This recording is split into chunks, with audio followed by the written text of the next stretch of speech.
Corona membuat semuanya berantakan, dan pandemi ini membuat semuanya terhenti tanpa tahu kapan bisa dimulai kembali. Corona membuat banyak korban berjatuhan, terutama para dokter yang sebenarnya mereka sehat tapi menjadi tertular. Apakah mungkin hanya dokter saja kita bisa mengalahkan corona, atau kita harus dengan peran kita juga? Yuk kita simak topik hari ini, penyakit-penyakit yang memang menjadi pandemi yang mematikan di seluruh dunia. Dulu kalau kita ingat, banyak banget yang membicarakan tentang virus dari influenza, yaitu flu yang sebenarnya berawal dari flu, tapi itu menularkan dari manusia ke manusia, yang dimana sebenarnya flu ini kan menularkan dan membuat saluran pernafasan kita itu menjadi terganggu, yang sebenarnya pada saat itu obat untuk menangkalnya itu belum ditemukan. Justru waktu dimana obat itu belum ditemukan, disitulah penyakit itu benar-benar mematikan. Nah, influenza ini belum berhenti di situ saja. Influenza ini benar-benar bermetamorfosis, ya, itu berubah menjadi flu-flu lain. Pada saat itu ada flu Hongkong, ada flu babi, dan ada unggas-unggas itu dinobatkan sebagai penyebar virus dari flu-flu tersebut. Kita ketahui bahwa penyakit-penyakit ini yang membunuh kita itu mengkhawatirkan kita. Pada saat itu juga kebetulan teman aku ada yang cuman sekedar tersedak makan ketoprak dan bubur ayam dalam satu waktu. Waktu itu lagi kerja kelompok menghadapi UTS. Aku inget banget dia meninggal bahkan di kosan teman aku. Jadi dia tersedak dan dia tidak bisa bernafas untuk beberapa saat yang nggak ada pertolongannya. Pada saat itu nggak ada yang bisa menolong, nggak ketolong. Akhirnya dia sesak nafas. Dia meninggal hanya dalam waktu kurang dari 1 jam. Sebenarnya apa sih yang membuat corona ini mematikan? Sebenarnya corona itu tidak mematikan, tapi karena virus ini belum bisa ditangkap. Kalau maling kan bisa ditangkap, tapi ini belum bisa ditangkap. Dan mungkin nggak bisa ditangkap, tapi bisanya dibasmi.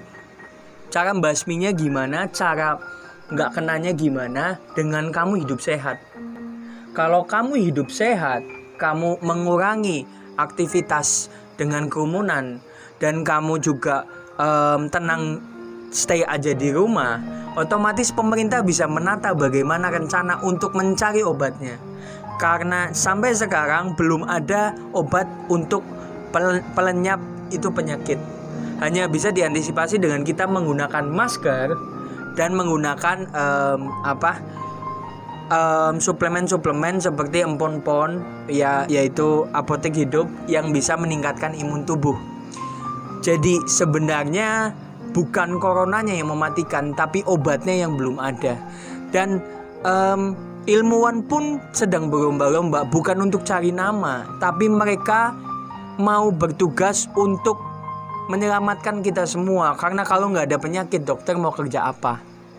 Jadi untuk menunggu itu bisa ditemukan formulanya, kita harus benar-benar mematuhi pemerintah. Kita nggak bisa hanya cuek, yang penting nggak aku saja. Semua sudah dikarantina wilayahnya, termasuk ada Tegal, ada Banyumas, ada juga Banjar, mungkin Purbalingga juga udah, Cilacap juga sudah woro-woro dengan keliling pakai toa, pakai mobil pick up. Jadi sebenarnya seringkali kita itu hanya terpaku dengan satu penyakit yang membunuh ini, tapi yang membunuh ini sebenarnya perilaku kita semua. Sudah dihimbau untuk tidak melakukan di keramaian, ternyata masih ada beberapa yang masih kumpul-kumpul dengan teman-teman. Masih ada yang ada yang coba hajatan di tengah-tengah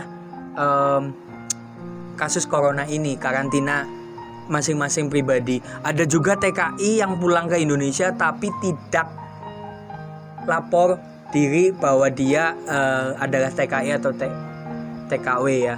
Jadi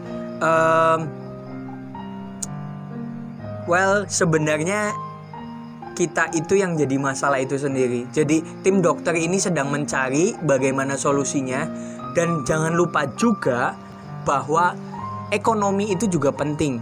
Karena sebenarnya yang bikin kita itu nggak bisa hidup sebenarnya kesehatan dan juga ekonomi.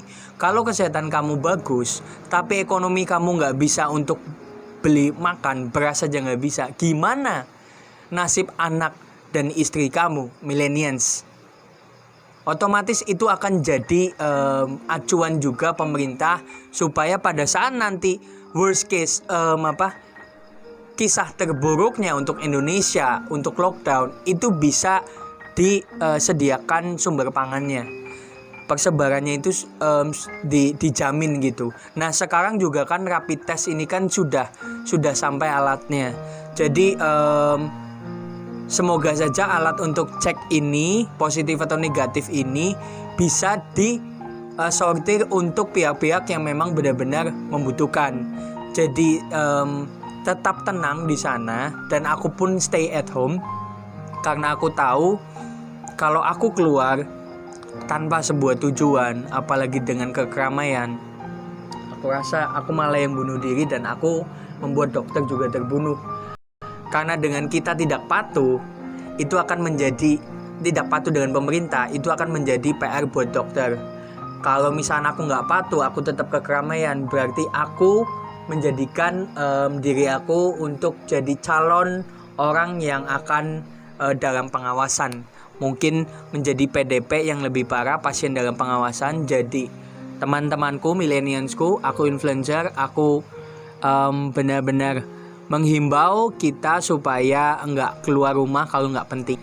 Oke, millennials, jadi wow, Indonesia sedang berjuang dan negara-negara lain juga berjuang. Cina dan Amerika pun bersatu. Masa iya kita enggak bersatu? Oke, millennials, itu aja dari aku. God bless you. Tuhan memberkati kamu dimanapun kamu berada.